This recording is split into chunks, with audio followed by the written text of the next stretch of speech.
You're listening to the Show We Go Baseball podcast.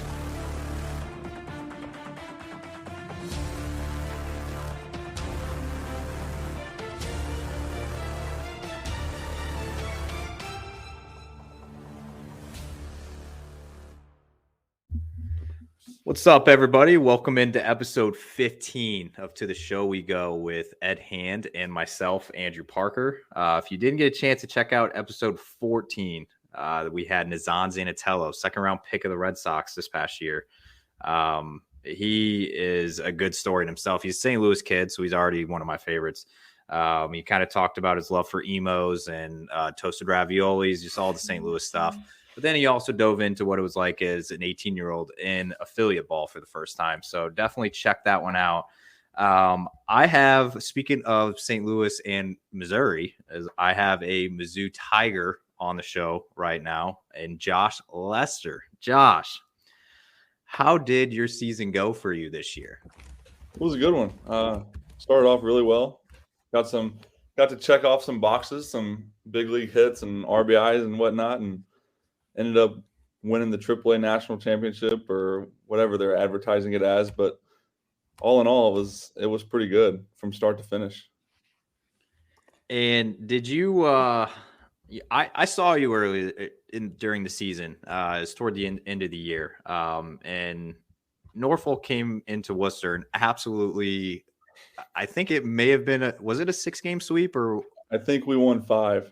Yeah, I remember going into Chad Tracy's office before and then some games after, and he was just like, I have no idea what to do. Like, was that team how was playing on that team? It was unbelievable. We called it on deck purgatory because no matter where you hit in the lineup, you were getting 5, maybe a 6th at bat every night. I mean, I think especially at the beginning of the year when we had Ryan O'Hearn, who was in AAA with us for a little while. We had Jordan Westberg, Colton Cowser. I mean, we opened the season in Durham, who Durham is, for the most part, especially lately, probably the best AAA team as a whole in the last few years. I think they went to the championship 3 years in a row, won it twice. I mean, we went in there in the first 3 games of the season, and it was like non-competitive. I think we won all 3 games by like 5 or more, and it was just like every team thinks they're good when they start the year, right? You look around you, you're like, oh, this team's got a chance to be really good. So we got all these guys, and then to walk in there and just like kind of just throw it down and walk away with 3 pretty easy and comfortable wins to start off the year, and it was like, okay, we are pretty good. Yeah, you guys kind of were a who's who of talent, which I guess is the Orioles system in general these days. But there's one guy that I know a lot of people ask about that came up towards the end of the year, and that's Holiday. How polished is that kid, and what was it like? Like what was it like playing with him, Jackson Holiday? It's very obvious, even outside of like the baseball skills, that he grew up in a baseball family. I mean, everything that he does, it's like he belongs. And not that he doesn't, because he obviously does. He's one of the most talented people I've ever seen, but he's 19. I mean, like he was 19 playing with, we had a guy on our team that was 36. I mean, you're in a locker room with a guy that's almost 20 years older than you. But if you walked in there and outside of him looking young, you'd never know it. And that was the most impressive thing to me is like, obviously, which I saw him in spring training and big league camp, and he absolutely put on a show there. And the guy can do everything on the baseball field that anybody else can. But for him to walk in and like play with guys that are almost 20 years older than him, like I'm 10 years older than he is, and he doesn't even bat an eye. And like, that was the most impressive thing to me. Now, are you from a baseball family also? I know you won a Little League World Series, so you've been at this for a long time. Was that something that was very much within your family? Yeah, my dad is a Pirate scout. He's an amateur scout on the Pirates, with the Pirates. He does national cross-checking, but he's been doing that since before I was born. And he played up until Double-A with the Padres, like won a Double-A batting title with the Padres. Had a pretty significant like knee injury back when you could slide into people at second base. He was playing middle infield and tore up his knee and kind of never was the same. He still has problems in it now, but like, yeah, I've been in a baseball family since I came out of the womb. So it kind of was in my blood, I guess. Yeah. When we interviewed Josh last offseason, Chris found the photo of him as a Little League World Series and put it as the picture. So I was like, all right, I'm going to save him on that one, and we won't resurface the photo for you. But I wanted to talk about your time in the big leagues this year. You got the chance to play on the Orioles team that ended up winning the division and winning over 100 games. What was it like when you were in the MLB clubhouse this year with the Orioles? It was awesome. I mean, that group of guys, getting to go to big league camp with them, like a full big league camp with those guys. I was with them for 6 weeks in camp. Got to know a bunch of those guys. Knew Adam Frazier a little bit prior to. Knew a few of the guys. We played against them when I was in Erie, and a bunch of the guys were in Bowie kind of coming up. So going to camp with a bunch of guys that I kind of knew of and knew of each other helped a lot. And then like getting to the big leagues, it was like just normal almost. And Kyle Gibson being there was awesome. I was actually up there right when they hired Carrick as the new baseball coach, and we were pumped about that.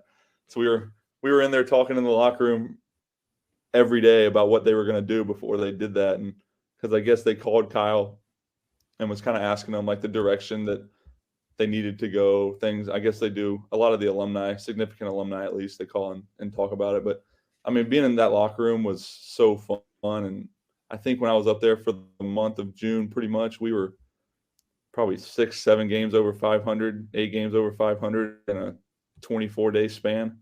We did a lot of winning. So forget just getting into games there. You pitched and you struck a guy out. So I've got a big question here. Who did you strike out? Shout out to Jared Kelenic. That's not exactly a nobody. So you struck out Jared Kelenic. Was it what did you throw him? What was like the pitch that you used to finish him off? 62 at the knees. It does wonders. I think it was my first batter. The first batter was, I think it was Tommy Murphy. Is he the backup catcher in Seattle? Yeah. He had a pretty good offensive season there, Murphy. Yeah. So the first batter I faced was him. Like the second pitch, he hits it like 130 off, like, you know where the Baltimore out in the corner where they have like the splash zone. He hit it probably as far as you could possibly hit this ball and it not be a home run. And I mean, it sounded like a shotgun went off. And I'm sitting there and I'm like, oh my God. And this is the first time I've ever pitched in pro ball. Like, never pitched in the minor leagues, never anything since I was like a freshman in high school.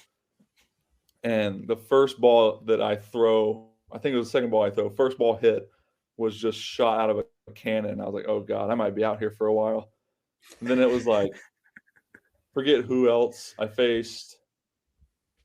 Mike Ford popped up. Somebody else popped up, and then Kelenic struck out, and I walked J-Rod, which was probably smart considering like 3 weeks later he hit 45 home runs on pretty much the same pitch I threw in the home run derby. I was pretty much tossing up his home run derby pitchers' pitches, so I'm glad I walked him. Yeah, I was going to say it might have been a smart intentional walk on your part, but I like it. It's one of those things that's so weird because I was legitimately like, I would throw it and I would react if they swung. Like, I'd like flinch with my glove trying to make sure I didn't get just drilled, but it was funny. It was fun. I mean, it was hard to laugh because we were getting beat like 14-0, but I was trying not to laugh, but I wanted to laugh on the inside when I struck Kelenic out. If you haven't pitched since high school, how did they decide that you're the guy that's going to go out there to throw? Because I feel like it's a different person on every team, and like it was Pablo Reyes for the Red Sox this year. But how did you get the honor of doing that? It's definitely probably the lowest person on the totem pole. Honestly, like that's what it was. I mean, I was a minor league free agent. Like, signed. I ended up getting option the next morning. So I always joke the rest of the year. I joked I ran out of pitches, so they need to send me down to get another pitcher up there. But I think, I mean, it's everybody's got that guy, like that extra infielder or extra outfielder that, one, they probably trust to throw the ball over the plate, so you're not going to sit there and walk 30 people, and two, you're not one of their main guys. Yeah, I was very curious on how they decided that, but well, because Pablo is similar. I think he was a minor league free agent last year, or maybe a trade. Oh yeah, he's been a journeyman for a while. He kind of just got hot at the right time for the Red Sox, but he bounced around quite a bit when they got him. He was I don't think he was even starting for Reno. I think he was on the bench there. Yeah, because he was in Nashville 2 seasons ago.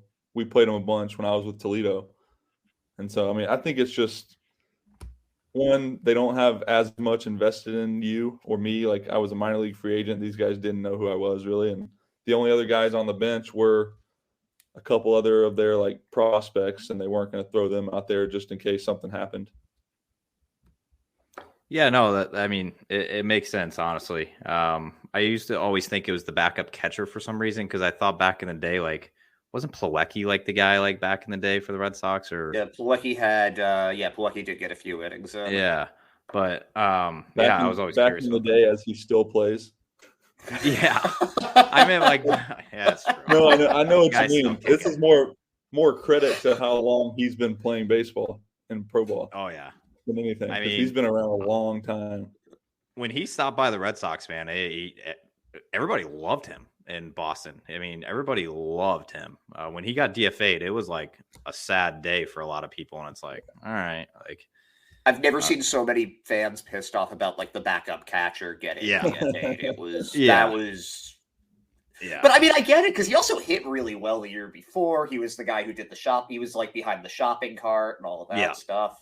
And the Dancing on My Own, that was him that put that in there. Yeah. Oh, no. It's a glue guy right there. Yeah. I mean, I get it, but at the same time, I don't.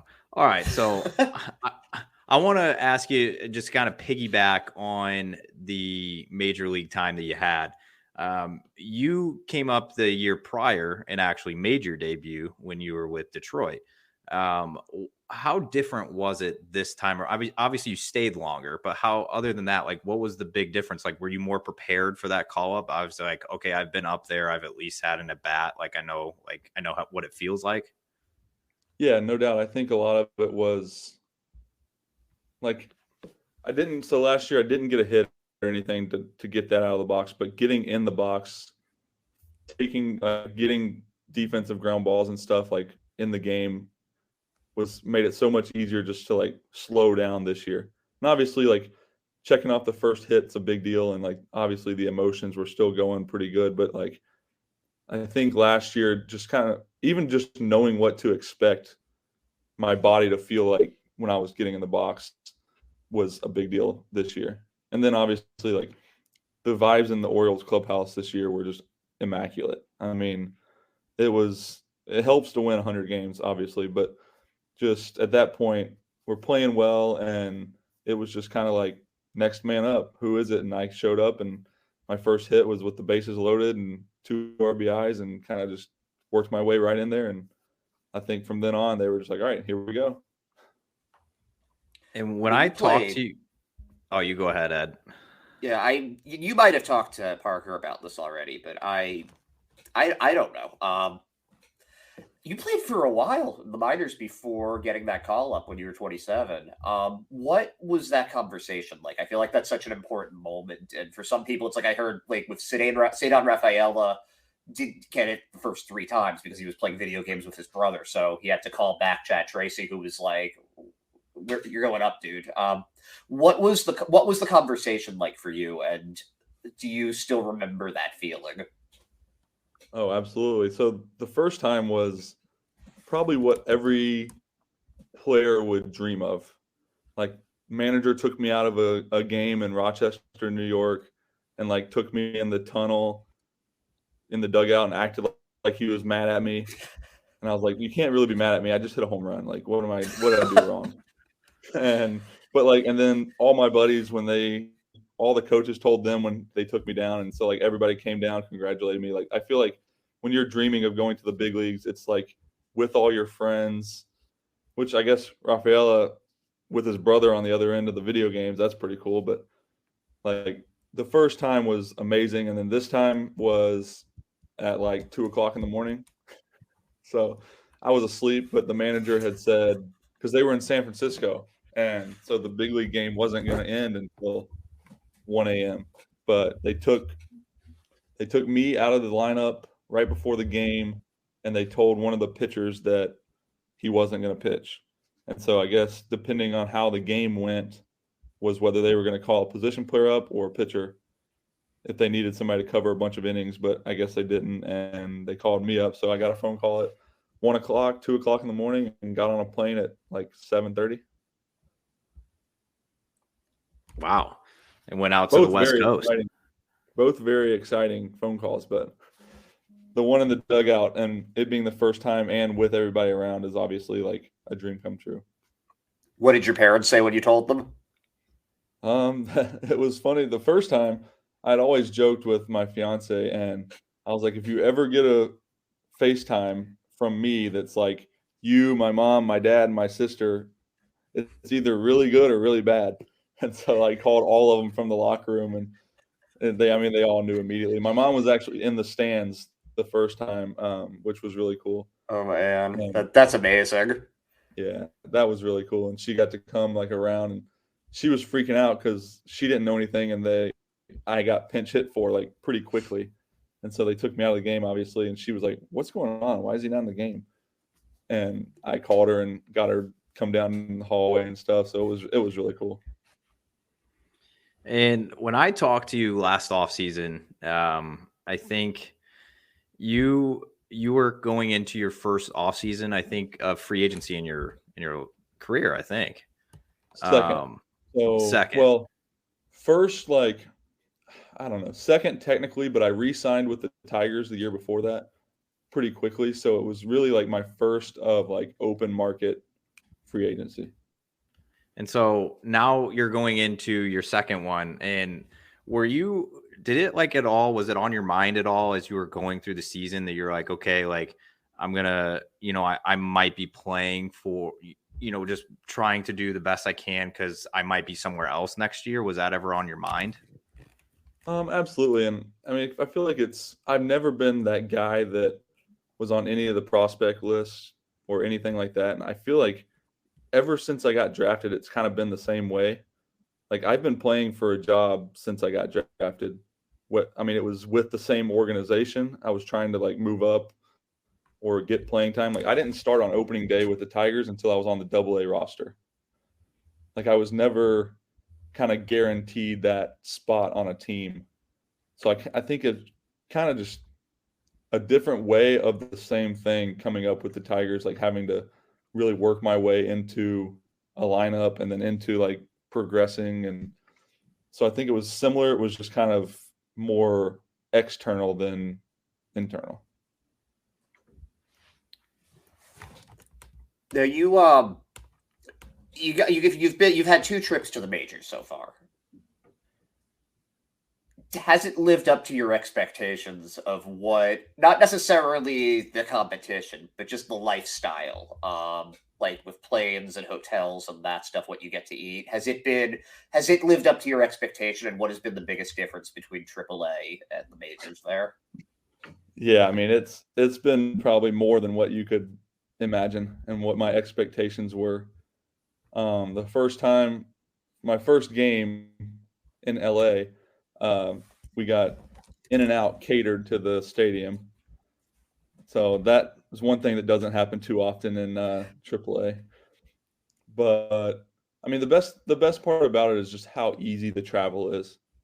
I mean, other than the actual like on field everything, big leagues is the big leagues, but the travel. I mean, you take a bus to the plane, you hop off the bus, you walk straight onto the plane, you get off the plane, you get on the bus, you're at the hotel. I mean, it's just like so easy. Whereas AAA, you're flying at 5:00 in the morning, standing in security at 4:00 in the morning at random airports in Nashville and Des Moines, Iowa, places like that. I mean, it's just like you get treated very, very well in the big leagues. So it's like AAA, you're just like a working stiff like me or Parker, but when you get brought to the majors, you're a VIP.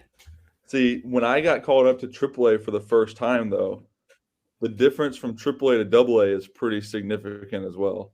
Interesting. How Like, so? And it's kind of the same ways. Like in AA with the Tigers, we would bus everywhere. Like we would bus from Erie to Portland and play. And you just bus through the night on a regular charter bus. Like it was brutal. And then, I mean, you go to AAA and it's in the locker rooms, like the clubhouse guys do so much more, I feel like, in AAA than AA. I think it's partly because you have a lot of big league guys going back and forth in AAA. They're kind of not expected to do more, but the big league guys are used to them doing more, and they know that they've become accustomed to a certain lifestyle. Right, and those guys will probably tip you a little more if you treat them well, and so they get that way, especially with the guys with some money. But it's just like you should get treated a little bit better at every level. And I felt like the jump from AA to AAA was big, and then the jump from AAA to the big leagues was even bigger. So now I'm curious. Give me an example on you going from Norfolk to play in Worcester this year. Like how was we went. So Norfolk's got a decent airport. Like it's got a solid little airport. It's not massive. It's not tiny.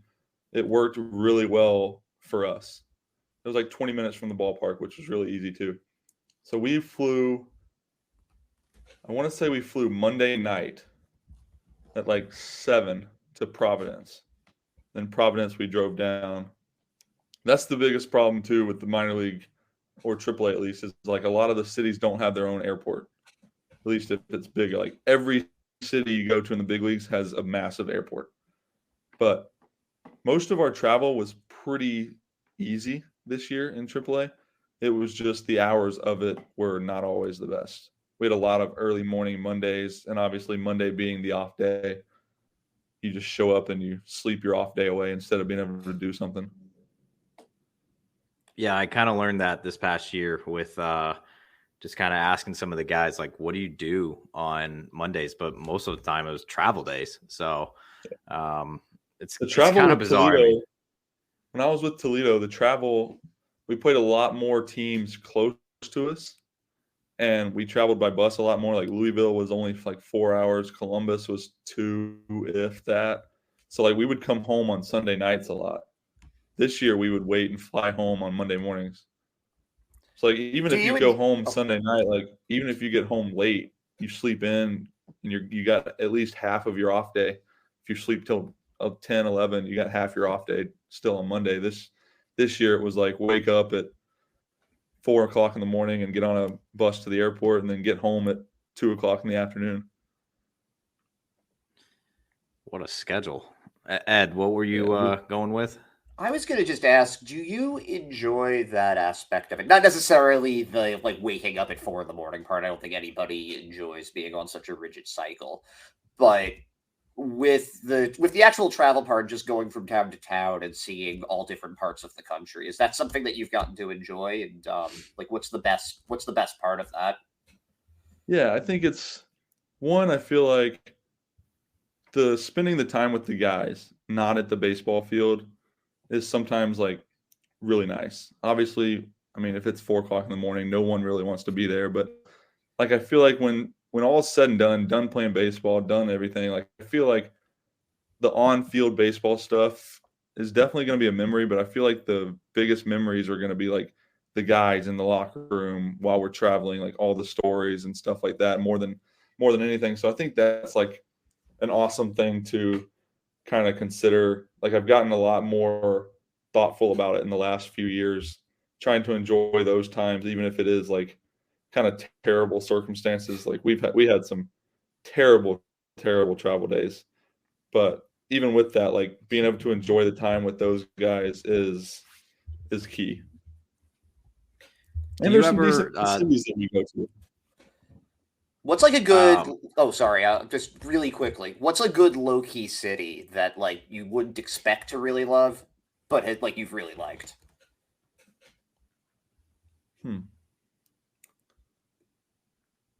Buffalo, maybe. Interesting. Buffalo. What'd you like Well, about it? we finished the season there. Bunch of guys. It's right there at Niagara Falls. Great food. I guess that's about where my list ends. All the good cities I feel like you would know are good cities. Like Nashville is obviously awesome. Charlotte's awesome. Love Durham's really Charlotte. fun. Yeah, Charlotte's really cool. Jacksonville's okay. Where the hotel is fun. It's just always 135 degrees there. Yeah, that sounds like Let's see. Florida. Memphis was brutal. Just like the weather I like of the city Worcester. itself. Just where we were set up and like the atmosphere. No one really came to the games and stuff like that. It was just not a great trip for us. Did you actually say Worcester was okay? I don't mind it where the hotel is. We stay at the Hampton, kind of downtownish. Yeah, the city's gotten like a nice like they've built it up in recent years. I mean, obviously, where the stadium is itself is really nice too. That's all brand new though. Worcester for back when they were the Indie League Worcester Tornadoes. It wasn't as nice. Gotcha. Yeah, because we walked down a lot of my takes on the cities are based off of like food and places that are like walkable to eat, and there's like a few sports bars downtown in Worcester. I think there's even like a Ruth's Chris. I didn't go there, but we went and we'd walk around and go eat, and like that's the biggest thing to me as like a player is I don't get a lot of time to go do a lot, but I get time to go eat, and so like that's a key number one to the cities that I go to. I was just looking at does it ever like, do you ever sit and think to yourself, you're like, you've hit 142 home runs in your minor league career. Is that, I mean, that's a ton of home runs. So like, what do you ever just look at that and be like, holy cow, like I have hit quite a few? You know, what's crazy is I don't think I hit more than like 10 in my first like 3 or 4 years. And then no, you didn't. You had 1 year where you hit 13 for the first time in 2017. But yeah, your first couple seasons, it was like 3, 2, and 3. Yeah, it was like 3. Not a ton. Yeah, so I got drafted in 15 and hit like 2 or 3, and which that was short season, so that was like 100 at bats probably. Yeah, and I did like a whole swing renovation after that 2016 season, and 2017 was like the start of it, and then 2018 I think I hit 21.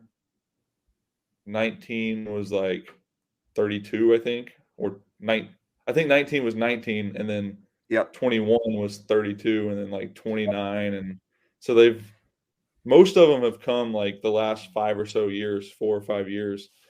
But one of my hitting coaches that I had with the Tigers for like 4 years is Mike Hessman, and he's the minor league home run king with 433. So my 142 doesn't stack up too much to that guy. I'd want to say there's still time, but I also would want you to be. I'd want you to be in the majors for some of that.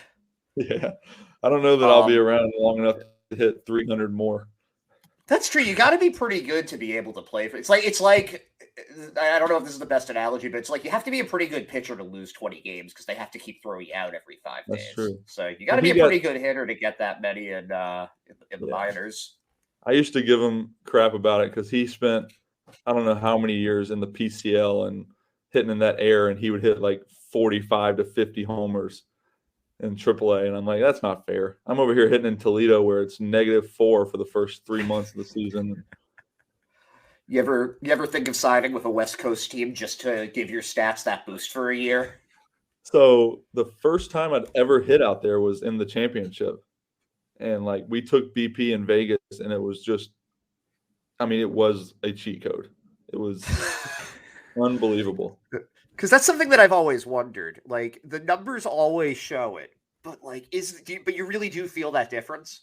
Yeah, I mean, Vegas is the only one I can speak on because it's the only one I've been at. But like balls that you hit good, not great, look like they were hit great.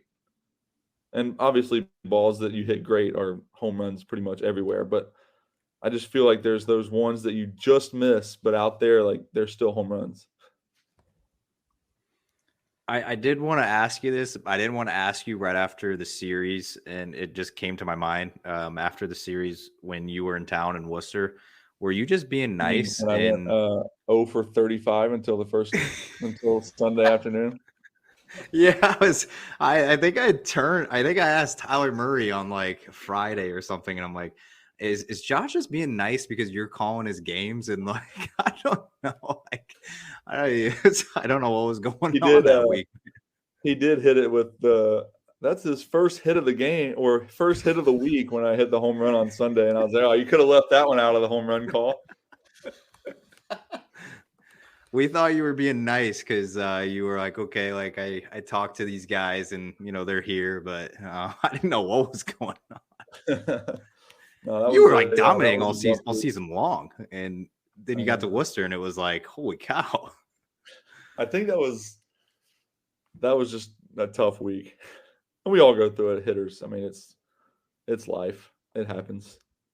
Try not to let it last 6 days, but it did in that moment, so it'll be all right. Yeah, no, I mean, it's obviously I looked at your numbers for the season and, you were, I think at the beginning of the year, you were leading the league in home runs for like a week or two, AAA. Yeah, I hit 3 the second game of the season, and that helped.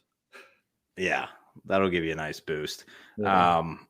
I did have a question though. So you're a free agent now. So what type of like, I guess when now that you're in your second official free agency, the first one doesn't really count because you resigned pretty quickly, but what kind of things did you learn from the first time around that when you went through it last offseason going from Detroit to Baltimore? Like, have you kind of picked up some things? You're like, okay, like I'm gonna, maybe wait for a certain opportunity, or how is your mindset, I guess, going into this offseason?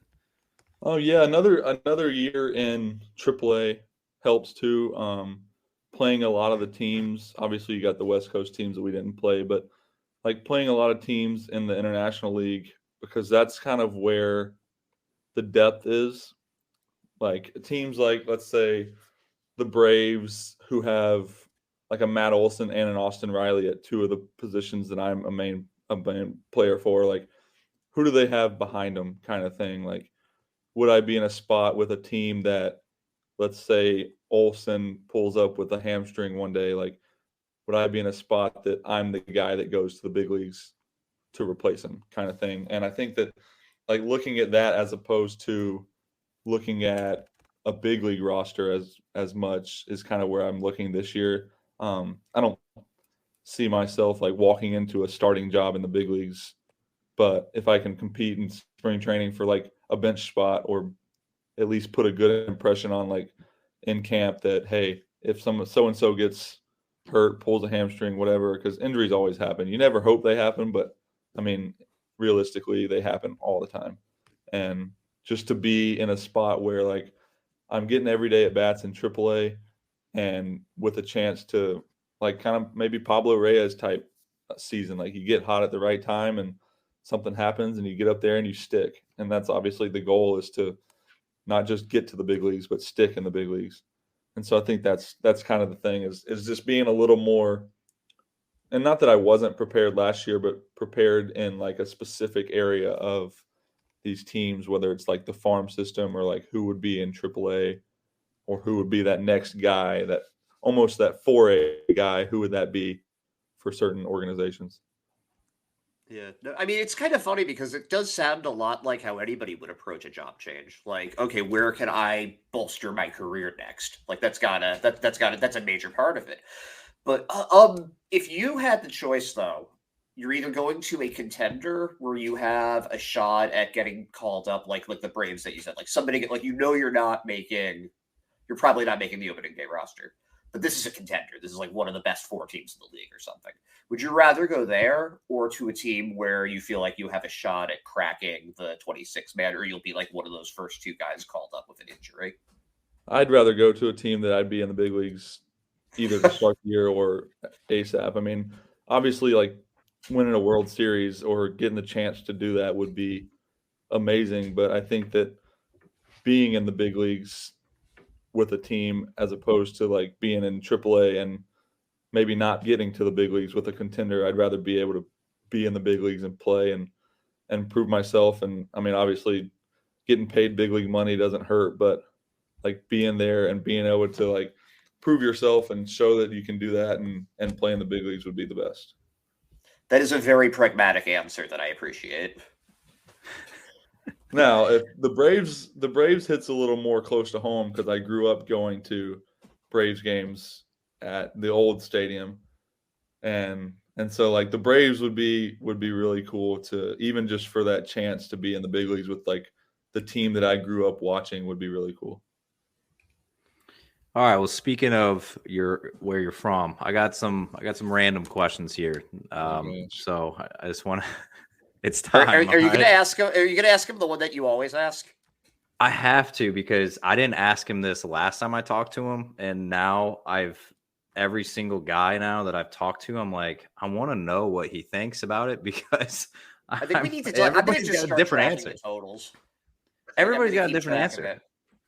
So far, we're 3 different ones, 3 different questions.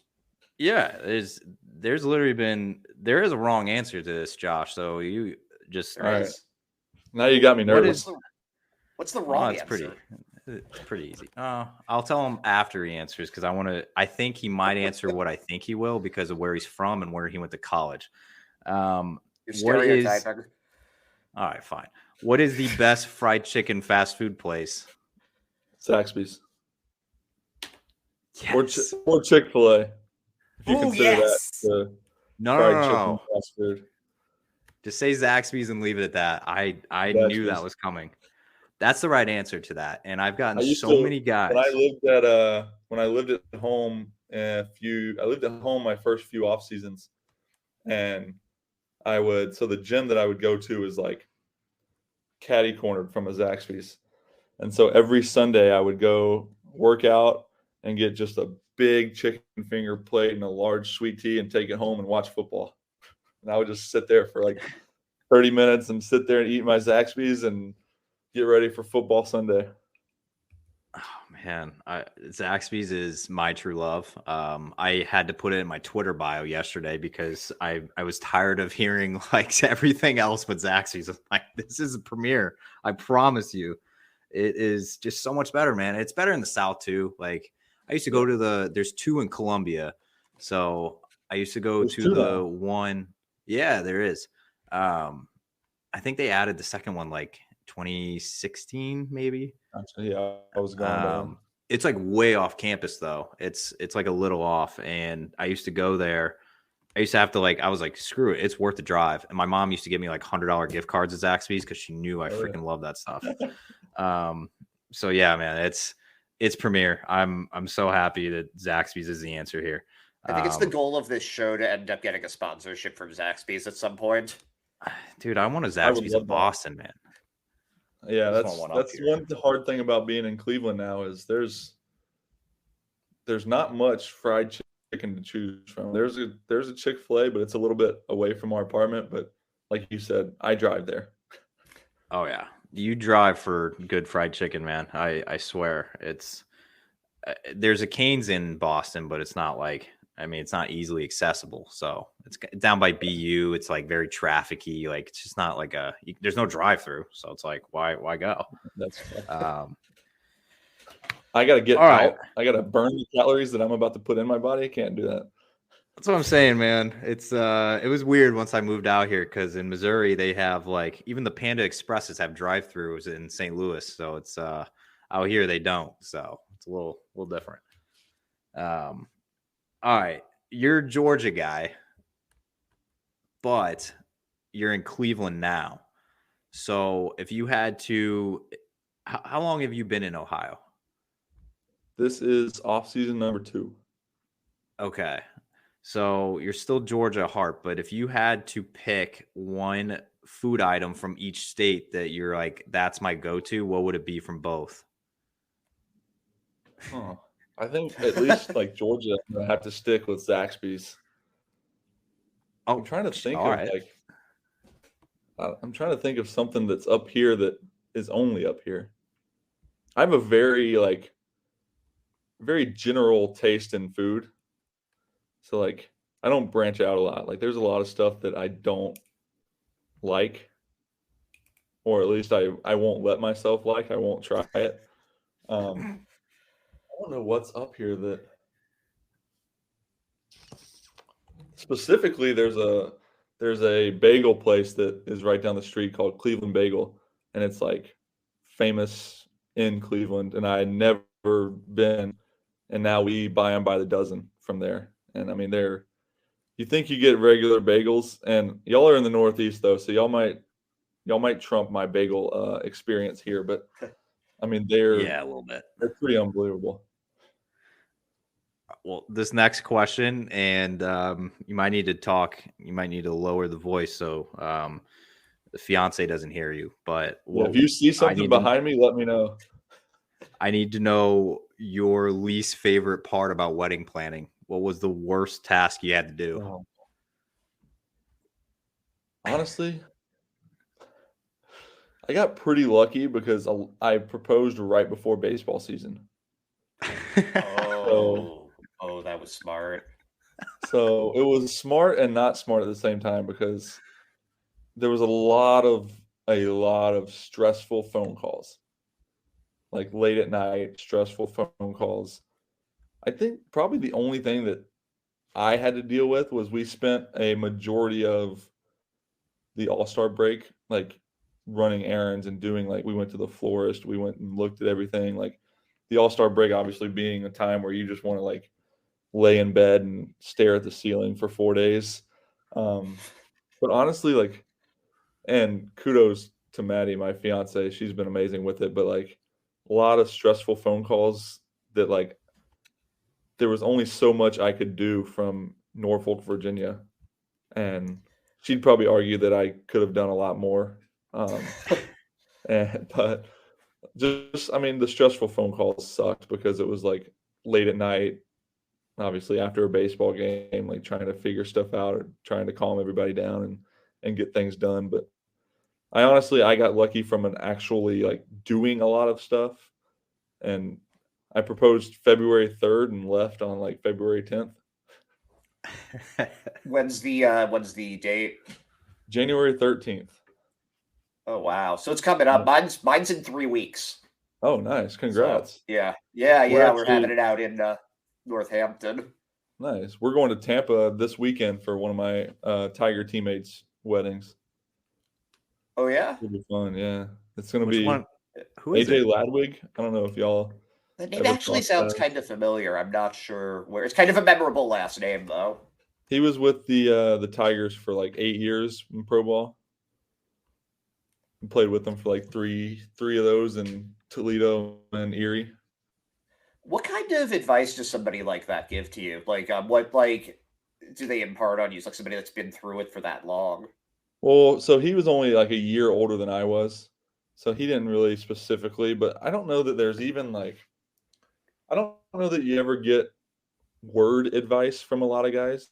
Hmm. I think it's a lot of like you just watch how guys go about things, and like you just kind of navigate your way through things by watching guys that have been there Yeah, like more they're than not going up to you and being like, "Well, let me tell you about this son." Like they're not doing that. right. And like I'm They're not walking probably up to just like, Jackson yeah, they're your Holiday. teammates.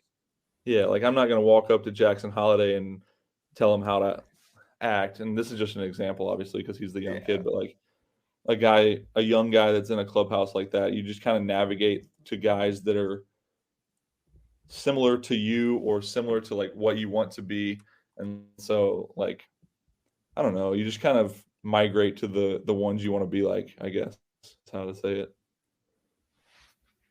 I'm telling you, Ed, it's been 45 minutes right now on here, and I feel like this happened last time too. Is like I can talk to like Josh is such an easy guy to talk to, man. I can talk to this guy for like 2 hours. You are the single most relatable professional athlete I have ever met. I do have a Jackson Holiday story for you though. All right, I'm ready for this. You reminded me of it when you had random questions for me. Yeah. So we're getting ready to play Durham in the International League Championship, and I guess the last time that Norfolk won a championship was like 1985, and so nobody on our team was even like thought of at this point. But this news guy for one of the local places wanted to like do a trivia thing. So he asked us, like, I was first, and he was like, I got 3-4 random questions for you. And like what was the top movie in 1985? Top musician, top like, I don't know, TV show, car sold, whatever. It was all about 1985. And I probably might have gotten one right. Actually, I don't even think I got one right. It was like, who's president? I missed that. The movie was, I think it was Back to the Future, and I didn't guess that. And there was like 4 or 5 questions that this guy asked. And so he went through like 4 or 5 guys on the team, and Jackson was last. And we were sitting in the locker room just hanging out. We told Jackson all the answers. And we were like, look, you have, like, this dude was born in 2003. Like, you have to answer all of these right. So he went out there with all of our answers and answered all the questions right at the end. So like six dudes that are significantly closer to being born in 1985 had no answers right. And the 19-year-old kid went out there and answered everything right about 1985. That's wild. I'll tell you what, that crew, just even watching you guys, like, were you part of the crew that was playing soccer in the outfield before every game in Norfolk? No, those were the pitchers for the most part. Because I noticed that that was the only team I saw all year long that did that. And I'm like, are you guys just like all this? Like, you just want to be on a soccer field right now? But pitchers, I always give pitchers a hard time because they got nothing else to do. I don't know. You're technically one of them now. You have been a pitcher. It's true. I do have a 0 ERA. That is a good stat, actually. Did you get to keep the baseball? Hoping it pays off in free agency. Did you keep the baseball? So, funny story. No. Second funny story. We kept a different baseball, and I'm going to act like it was that one. So there was somebody on base, right? And Anthony Bimboom was catching, and I'd been with him in AAA like the whole year already. And it was funny because, like, I didn't think about it. Never in my life had I imagined that I'd be in a situation that I needed to keep a ball that I struck out somebody with. Like, never in my childhood was I like, man, it'd be really cool to pitch in the big leagues. I've grown up and I'm like, I don't want to pitch. I don't like pitchers. Like, I'm trying to not be good at pitching. I want people to be bad at pitching. So he throws me the ball back. I didn't think of anything. First pitch to, I think it was Ford from Seattle. First pitch, foul ball into the stands. So we didn't even get a second chance to try to throw the ball out or anything. So some random fan in Baltimore got my first and only, hopefully, career strikeout in the big leagues. Oh, man. But I did somehow get that ball back. I did keep a different ball, and it's authenticated. It doesn't say anything, but it's got the sticker. So I'm just going to write first strikeout on it. Close enough. It's symbolic. No one else will know. Yeah, exactly. Did you get to keep your first hit off of Descalfani? Yeah, I got that. That's cool. All right. That's the important first one. Hit, I'm going to get it actually one of our wedding gifts from Maddie's aunt is going to be, I got the bat, the batting gloves, and the ball. They're going to get it all like glass boxed up for me. I love that. I just got the jerseys, actually. Here's my hair. Look at this.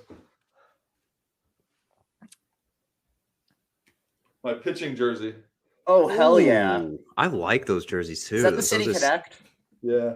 Oh, man. I like those a lot. Which makes it even People more are going to start asking you if sorry. I was up there in the City Connect black on black when I'm pitching, and it looks like a slow pitch softball game. I'm throwing 61 and black on black the first year that they've started these City Connects. People are going to start asking you if you're related to John Lester.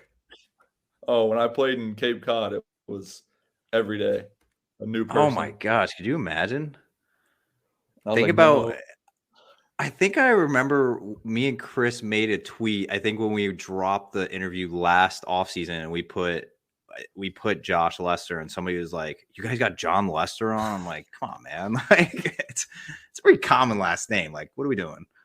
The amount of times that I've gotten called John too, and I don't know, like, if it's just people that's the name that comes to their mind, or they just like skim over the roster or whatever. And I mean, I guess there's an H, and the only thing that's different is the S in the end, but not actual John Lester, pitcher John Lester. It was Jon, but I've gotten called John like on the intercom of a stadium probably once a week. Wow. I would get annoyed about that. The funniest part is when they say John and they go, "Oh, Josh." They correct themselves really quick. Thanks, man. Oh man, I mean, it's just that City Connect thing is cool. By the way, that jersey, that's one of my favorite jerseys I saw this year. Yeah, that's awesome. And I think the time that I pitched, it was, I think they'd worn them, or we wore them like 3 times, and all 3 times we couldn't win. We lost by like 10 or more, and all 3 times we wore that jersey. And here I am just cleaning up the mess at the end of the game. And the 3rd time we've gotten blown out in the City Connects. I'll tell you what, that's going to be a cool jersey to have framed. I just moved into a new place in New Hampshire and an office, and I have nothing on the walls. So I might have to go on eBay and try to find myself a Josh Lester Mizzou jersey and get that framed up there. That'll be the first one, man. I don't know what I have to do to get one of those. I don't even have one. I don't even know how I would get one. You can get those. You can get like these custom made, can't you? Like just like put your name on the back of it. Well, no, mine's gonna be an authentic one. The thing too is at Mizzou, when I was there, we didn't have our name on any jersey, so it was just like, which that's how they kept them every year, is they just didn't put your name on them, so they didn't have to take anything off or give them to you. All right. Well, how about this? Whichever team you're on next, we're getting one and we're gonna put it up there. So there we go. All right, Josh. We're going to Mizzou November 11th, I think. Whatever weekend that Tennessee football game is, we're flying down, and I might have to steal one of those 17 jerseys out of the closet. Then they'll blame it on whoever's number 17, and he'll get in trouble, and I'll be in the clear. I was gonna say, I thought I knew 17. No, Newbeck's 47, I think. I don't know who it is right now. And then it was Sycamore right after me, and then I didn't know who was 17. We had a pretty good run of 17 for 6 years in a Mizzou jersey between me and Sycamore. Sycamore is a good one, man. I reached out to him this year, and he's a great guy. I like him. And awesome. Plasmeyer are my favorite pitchers from, well, I guess Tanner as well, but. Mike Plasmeyer's brother, Mitch, is the pitching coordinator for the Orioles in the minor leagues. So I saw him a bunch this year. Oh, damn. I did not know that. Yeah. Came from he actually coached at Mizzou for, I think, 1 full year before he got this pitching coordinator job. I didn't know that. That's actually, I'm going to send Mikey Plasmeyer a nice little message for try to hit him up again, because I met him when he was man, I felt so bad about Plasmeyer, by the way. He was pitching well at the beginning of the season, and then he comes into Worcester and he's starting a game, and I meet up with him on the field, just talking with him, and I think he was pitching on a Wednesday, and I was chatting with him on a Tuesday. And man, he had the worst outing of his year, and I'm just like, oh, dude, I didn't even know what to say to him. I saw him like the next day after his outing, and I'm like, oh man, like I should have gave you like a scouting report or something. Like I don't know, like it was one of the games Bobby Dahlbeck hit like the longest home run in AAA this year. The ball was flying that day, but then he obviously dominated. I'm hearing that you're the bad luck. No, man, it's not. He talked to you. He did bad. I talked to you. I got 1 hit and 35 at bats. Come on, man. There's only a low amount. There's only a certain number of Mizzou guys that come through like That's Worcester. This past year, there was only 3 that came through. It was you, Plasmeyer, and Tanner Houck rehabbed, and Houck did pretty okay. So, yeah, I think it was. We've got a Mizzou guy in the minors here. Yeah, Nathan Landry. We were talking about it the other day. Yeah, that's awesome. Yeah, Landry's cool. I think it was Tyler Murray that did it. He told me I was one of the only 3 people that hit a homer off Bayo last year and got my head too big, and then I went 1 for a million. That's right. We're blaming that one on Murray because he hands down told you that stat. He's like, I have a graphic for whenever you're first at bat. Like there was only 3 hitters that hit a home run off of Brian Bayo last year in AAA, and you were one of them. So he made me too confident. Well, Josh, I mean, we've taken up 55 minutes of your time. I could probably talk for another hour. I don't know. It's always a pleasure, man. I'm definitely looking forward to seeing where you end up, though, and we'll be pulling for you. But we appreciate coming on. Yeah, before we leave, how about 7-1 Mizzou Tigers?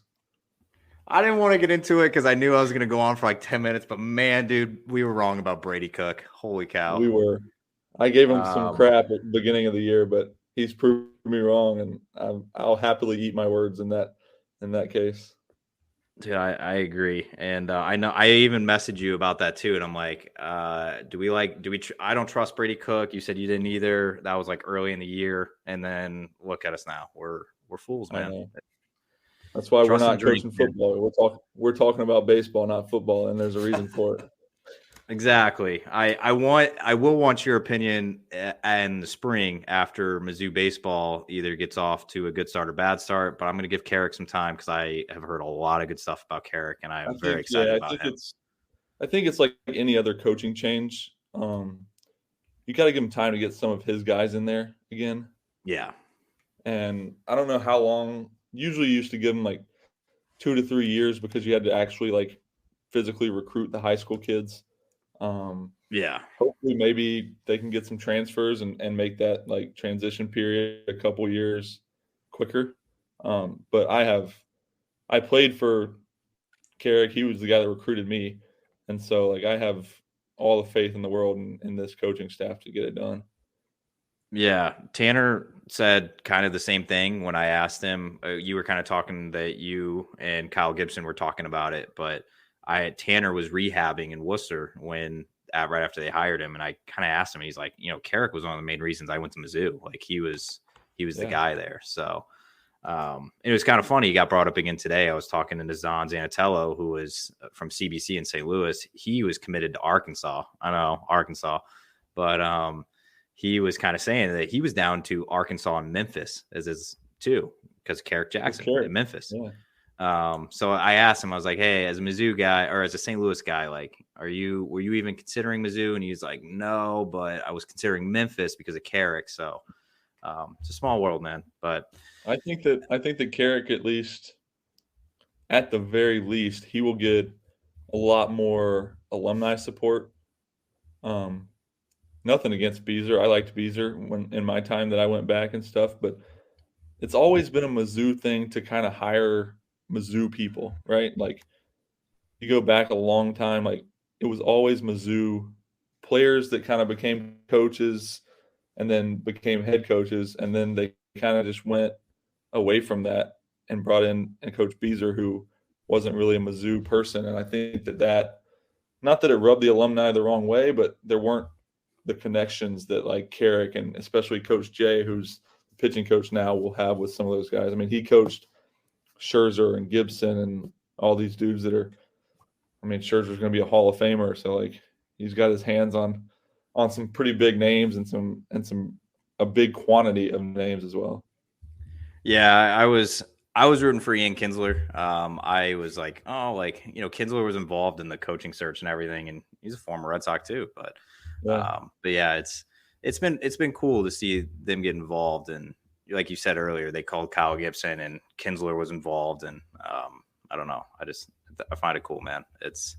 I know that I thought Kinsler might have had a chance as the coach as well. And then when they said he was helping hire somebody, I was like, all right, that's probably not going to be him. But I don't know if he even wants to do something like that. I think if I remember right, he's got a daughter that was on a visit to Mizzou to play softball or soccer, I think, at one point. I went to the golf tournament last year, and he was there kind of doing both. Went to the golf tournament, but I think his daughter was playing or trying to come to Mizzou on either softball or soccer. I couldn't remember if I have that correct.